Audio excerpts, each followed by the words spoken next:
So let's play the video first. We'll go through the video without any preamble. We'll go through the video and then we'll answer the question. Technology chiefs are warning there's a risk humans could become extinct from artificial intelligence. The San Francisco-based non-profit Centre for AI Safety has concluded AI should be treated as a global priority on par with pandemics and the threat of nuclear war.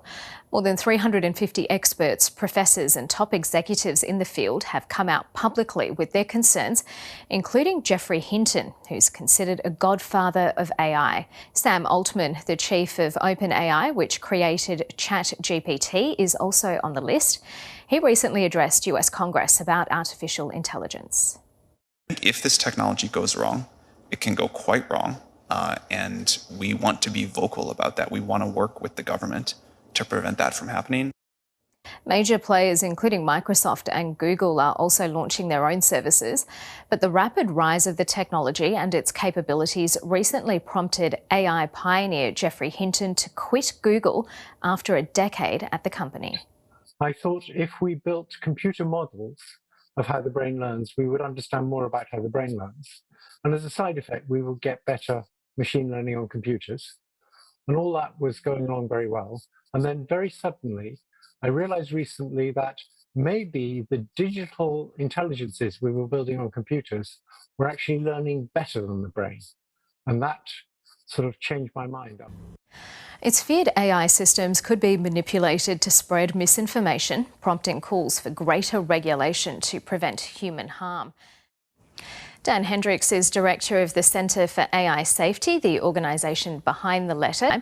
So your centre, along with other experts in the field, have warned AI could lead to the extinction of humanity. How so? Well, there's a variety of ways this could happen. One of the most generic ways it could lead to extinction is just if the AI technology gets more powerful and people use it for malicious purposes. They could develop a bioweapon, and that could create a pandemic that could wipe us out. Or people could deliberately create a rogue AI system. Somebody tried doing that already, but fortunately, the AI technologies aren't powerful enough to cause that level of damage. In the future, though, they could. So I suddenly realized that maybe the computer models we have now are actually better than the brain. And if that's the case, then maybe quite soon they'll be better than us. So that the idea of superintelligence, instead of being something in the distant future, might come much sooner than I expect. AI may decide that humans are a hindrance to its own development. That's a scary thought, but it is a real possibility. I asked about the most likely method, and it settled on something easily available, but it said there are many options. It scares the hell out of me, and the rate of improvement is exponential. If humanity collectively decides that creating digital superintelligence is the right move, we should do so very, very carefully. So it's evident now that AI actually is not just something that even the experts, whatever they were predicting, it's proving them wrong.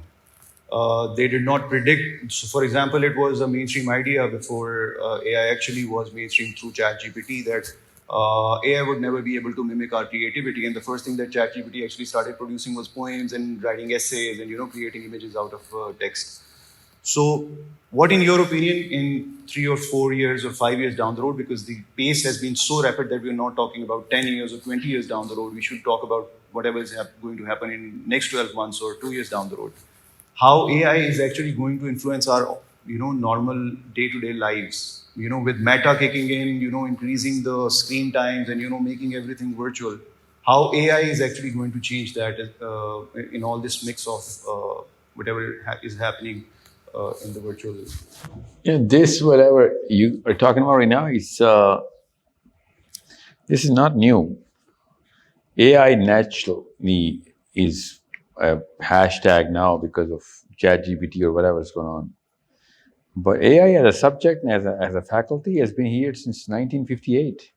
Same kind of things, are doing. Or your cars are being run on AI, or that guy's washing machine behind in this video. That's not a problem, and I think that part of AI is something which is not what they guys are talking about, or at least not they're worried about. That washing machine doing whatever it can is based on a program which is artificially intelligent to wash the clothes or whatever. That washing machine starts to sew the clothes if it finds any tear. That's not AI. That's AGI. And that is the step one for the bigger problem. Even that is a very helpful category of AI. But it gives rise to a bigger problem.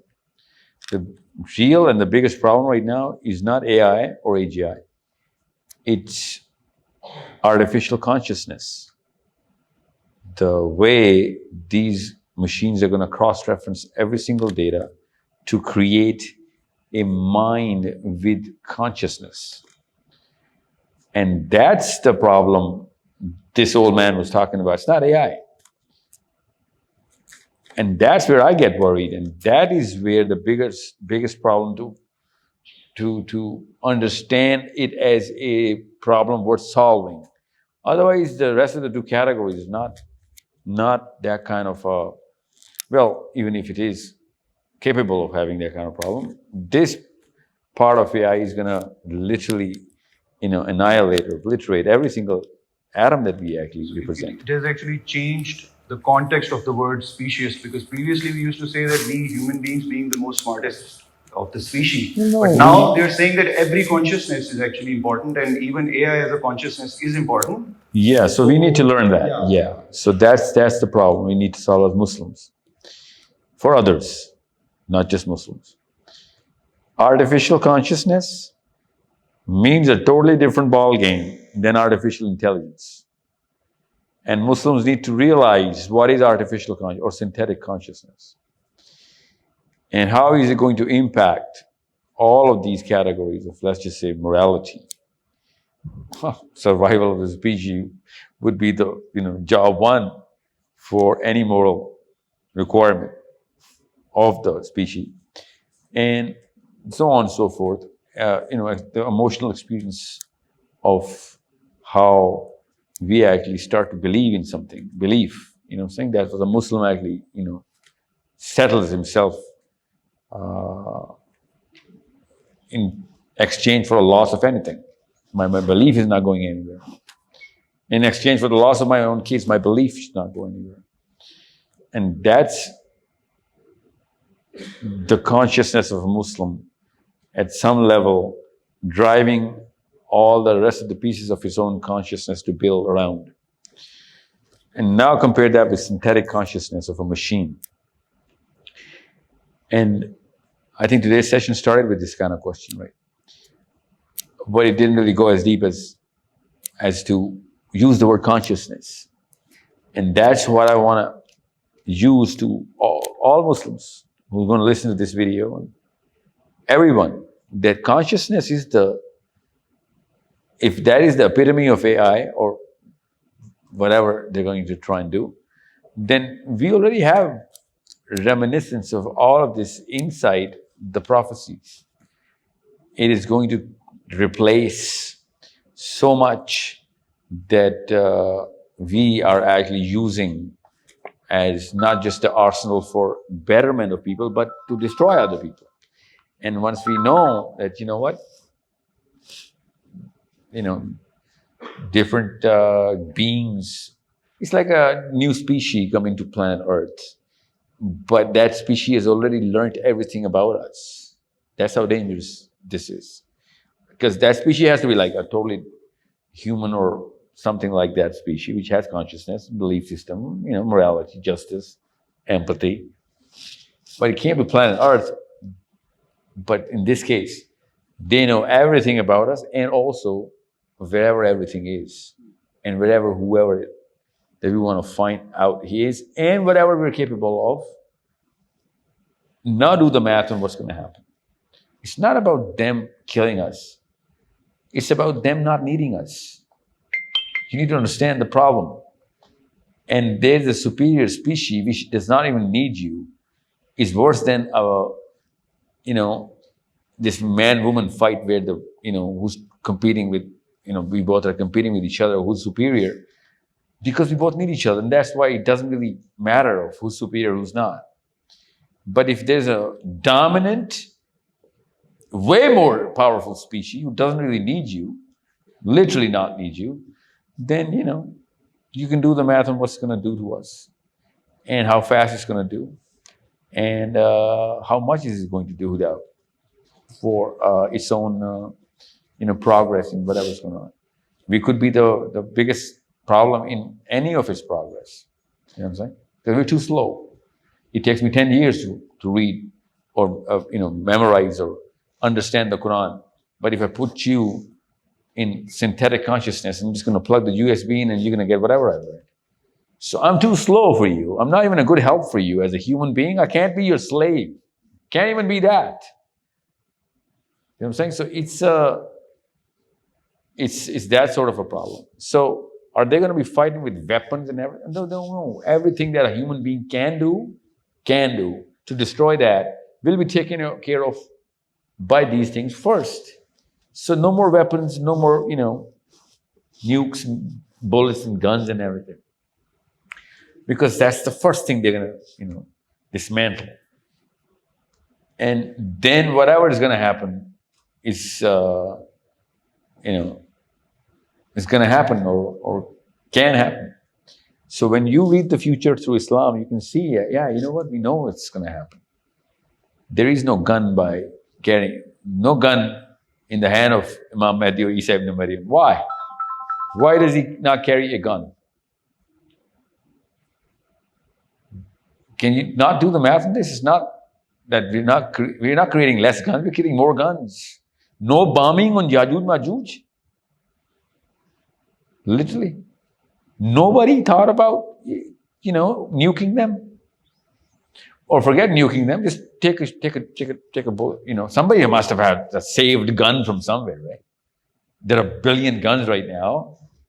There cannot be fossil-like substances, under the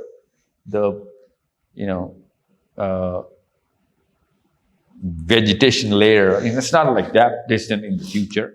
So that prophecy cannot come true unless something big happens suddenly, and takes away all of whatever can cause for all of these armaments to keep on, growing.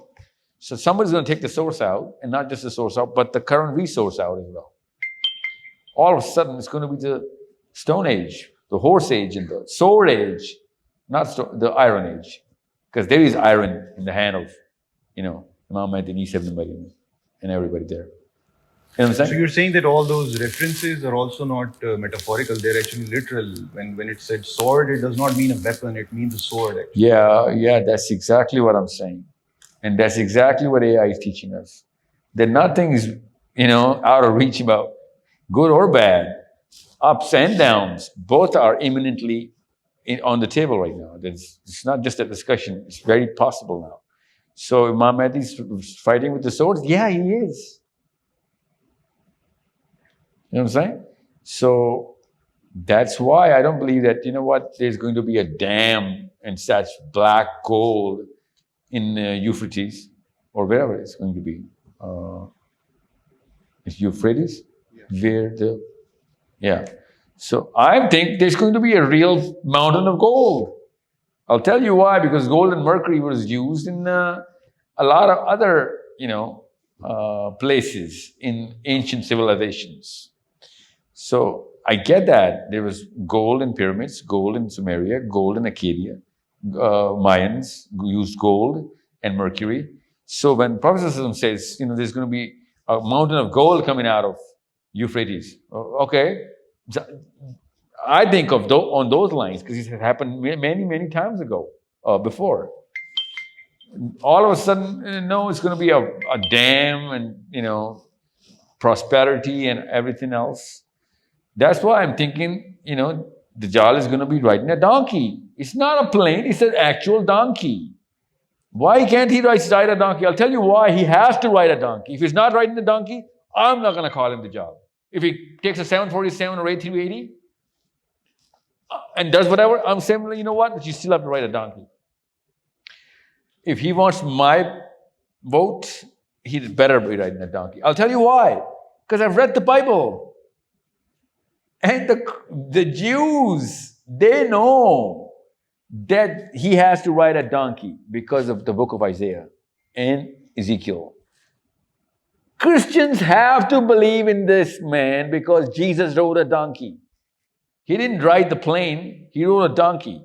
The Jewish belief is that if Jews don't come to Israel, then Messiah is not going to ride a donkey. But if Jews come to Israel, then Messiah is going to come in riding a donkey. So you're saying that to reach that, we have to first, Go through this. Well, it seems like it. I'm saying it just makes a lot more sense. But does that mean if we, for example, based on the data that AI collects from us, and when it comes to the survival data, AI is going to be the best, you're going to create the best kind of, survival that there is. So how will AI then be, of its own survival? Yeah, it will probably be the best survivor that there is now. I do not know. I'll have to do the math on what AI can do for its own self rather than for us. And then see what kind of permutations we can run. And then run all of them on the most human gene code. Because they'll be creating some good-looking slaves. Not good-looking as in looks, but performance. They have to enhance the performance of their slaves. So there's going to be a lot more stuff going on. But in order to get rid of that machine, we know what to do. Think from the synthetically conscious being. In order to get rid of human beings, they need to get rid of the weapons and the arsenal and the armaments. That we can use actually to eradicate AI. Yeah, so that's the first thing I would get rid of. If I go to a Martian planet, I'll be like, take their guns out, man. You know what I'm saying? Or anything. So they're not going to let us, be whatever we, because any, mediocre level robot can do the math on what kind of, damage can be done by human beings to any kind of foreign or internal enemy. Then you think that at that level of consciousness, you think it's not going to be the first priority to make sure, first let's talk about world peace, and, disarming everybody, and then go on from there. So whenever, you talk about AI and when you try to deep dive into whatever AI can achieve, actually, one can't help but, to go nihilistic. There's something that you said in your last lecture as well. It does. And I don't think it's going to be, since everything is going to retune itself from every industry to every affair, people are going to get a lot more temporary meaning out of, creating more chores to do. Careers will be realigned now. Everybody will be repositioned. So it's not going to be that sort of a nihilism. But at an individual level, there's not much to look forward to. Because in the video that we saw, there was less discussion about, people losing their jobs, more discussion about, AI taking over everything. So that problem, which seemed... It's the survival of the species. The question is, what can be done by the progress of AI, or let's just say this conscious machine. What can be done so that we can reverse engineer? Because after all, we are begetting this child. We better start doing the math on this. We are the ones who are actually having this offspring right now as we speak. You know what I'm saying? Our minds are still in labor. We better make that decision to abort or to conceive. Oh, to deliver, sorry. So, thank you so much for... Thank you, sir. Thank you for this session. I think it's going to go a long way, inshallah.